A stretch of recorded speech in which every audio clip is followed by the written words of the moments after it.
साथियों, आज हम 29/8/2020 को चर्चा कर रहे हैं। दिल्ली के अंदर लगातार बयान आ रहे हैं केजरीवाल सरकार के और उनके नेताओं के और कार्यकर्ताओं के कि जी हमारे हाथ में एमसीडी दे दो, हम सब कुछ ठीक कर देंगे। लेकिन इस भ्रष्ट सरकार से मैं ये पूछना चाहता हूँ कि दिल्ली के अंदर पीडब्ल्यूडी का डिपार्टमेंट इनके पास है और इसके अंदर कितना भ्रष्टाचार है कि अगर आज ईमानदारी से कोई भी सरकार अगर जांच करा ले पिछले 20 साल की तो सारे तथ्य सामने आ जाएंगे। किस तरीके से स्लेट का घोटाला, एक ही फुटपाथ को बार बार तोड़ना, बनाना, होर्डिंग, पोस्टर, कितने तरीके का घोटाला इस पीडब्ल्यूडी के डिपार्टमेंट में, जो स्कूलों का निर्माण कर रहे हैं, पुलिसों की बिल्डिंगों का निर्माण इन्होंने किया। हर जगह घोटाला आपको मिलेगा। और दिल्ली का रजिस्ट्रार कार्यालय, दिल्ली का कोई बिल्डर ऐसा नहीं है जब उसकी प्रॉपर्टी एमसीडी से सील हो जाती है तो उसको कितने लोगों के जेबें गर्म करनी पड़ती है वहाँ से रजिस्ट्री क्लियर कराने के लिए। इसको रानीबाग क्षेत्र के अंदर रहने वाले कांग्रेस के ही नेता देवराज अरोड़ा जी और कमलकांत शर्मा जी और कम से कम 100, 200, 300 बिल्डर्स जो हैं यहाँ पे और दिल्ली के हर क्षेत्र में, वो सब इस बात के गवाह हैं कि कितने लोगों के रजिस्ट्रार कार्यालय के अंदर दलालों के थ्रू जेबें गर्म करनी पड़ती हैं लाखों रुपए के अंदर, तब जाके ये रजिस्ट्री क्लियर होती है। आज तक कोई जांच नहीं बिठाई गई दिल्ली सरकार द्वारा इसके ऊपर, सिवाय ढोंग के। ये वो दोगली सरकार है जिसके मंत्री इतने दोगले हैं। सतिंदर जैन जो 162 सरस्वती में रहते हैं, इन्हीं के क्षेत्र के अंदर आज इतना घोटाला है कि इनके रजिस्ट्रार कार्यालय के अंदर बिगर पैसे दिए, दिल्ली के अंदर ऑनलाइन होने के बावजूद बिगर पैसे दिए बिस्तर, इनके जो जेबें गर्म करे बिगर, दलालों के बिगर, आज कोई आदमी जाके डायरेक्ट रजिस्ट्री नहीं कर सकता। मेरी जानकारी में को लगता नहीं कि दिल्ली में एक रजिस्ट्री होगी जो इनके बिगर दलालों को और इनके पैसे दिए बिगर होती है।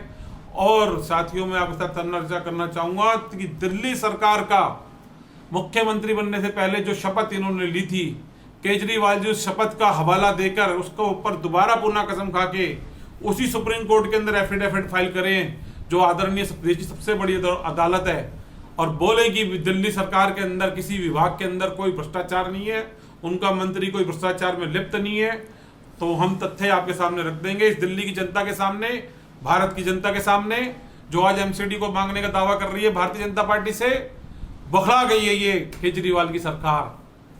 आदरणीय मोदी जी के कार्यक्रमों से प्रभावित होकर जिस तरीके से देश की जनता का मोह भारतीय जनता पार्टी के प्रति बढ़ता जा रहा है, आदरणीय मोदी जी की तरफ, अमित शाह जी की तरफ, योगी जी की आक्रामकता देख के जिस तरीके से आज पूरे विश्व के अंदर जो भारत के खिलाफ बुरी ताकतें थी, आज उनकी जो आंखों के अंदर आज जो एक मिर्च डालने का काम किया है इन त्रिमूर्ति ने, आज वो कुछ लोगों को बर्दाश्त नहीं हो पा रही।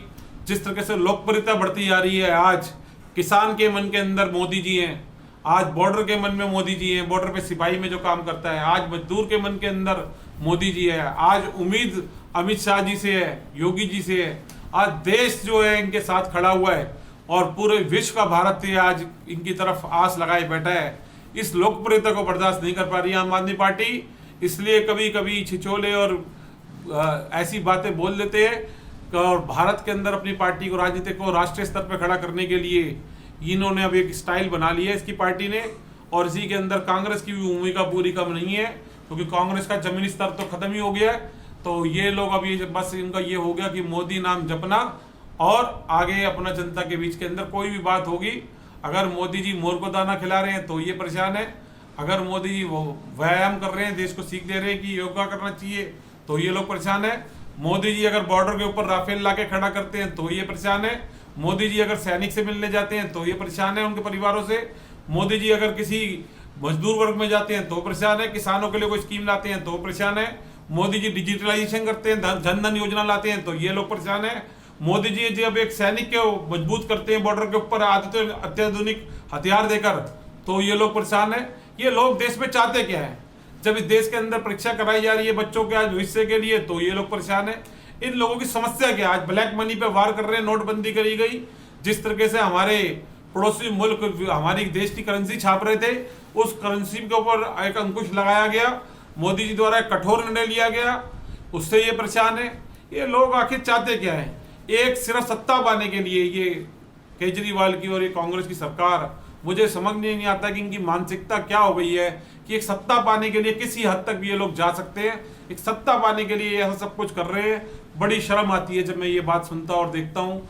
आज जहाँ एक तरफ एक देश का प्रधान सेवक, एक सेनापति और एक चौकीदार के तौर पे अपनी भूमिका निभा रहे हैं, वहाँ ये देश के अंदर आंतरिक सुरक्षा को कमजोर कर रहे हैं, देश के मुद्दों से भटका रहे हैं, देश की जनता को उकसा रहे हैं, देश को निराश कर रहे हैं। कोरोना की बीमारी पूरे विश्व के अंदर है, खाली भारत में नहीं है। वो समस्याएं जो भारत से पैदा हो रही हैं पूरे विश्व में पैदा हो रही हैं, बल्कि भारत में उन समस्याओं को प्रधानमंत्री जी के नेतृत्व के अंदर दिशा निर्देशन में कंट्रोल किया गया, उनको बहुत ही संकुचित तरीके से फैलने दिया गया, रोकथाम करी गई। और देश की जनता आज ये कह रही है कि हम अनलॉकडाउन चाहते हैं, और चूंकि आज देश की जनता ये चाहती है कि आज जागरूक हो गई है, मोदी जी के नेतृत्व में सोशल डिस्टेंसिंग, मास्क का पालन और सैनिटाइजर, जिस तरीके से आज देश की जनता जागरूक हुई है, और ये एक जो विदेशी ताकतों को करारा जवाब दिया गया है। आज आपके सामने उन लोगों को ये पता चल गया कि देश की आज फौज से, मिलिट्री से वो जीत नहीं सकते। आज उन्होंने कोरोना जैसे ऐसे जैविक हथियार बना लिए हैं विदेशियों ने, और तीसरी तरफ वो हमारे देश की आंतरिक गृह युद्ध को मतलब आंतरिक भाईचारे को मतलब कमजोर करना चाहते हैं, ताकि आंतरिक गृह युद्ध हो सके। इस तरह की तैयारी मुझे लगता है विपक्ष का आचरण देख के, और मैं चाहूंगा देश की सभी इंटेलिजेंस एजेंसियां और मोदी जी भी सचेत रहें और जो जरूरी हो कार्रवाई करें, और देश की सुरक्षा, एकता और भाईचारा कायम रहे, आंतरिक स्तर के ऊपर भी और बाहरी स्तर के ऊपर भी। इसी के साथ देता हूँ। जय हिंद, जय भारत।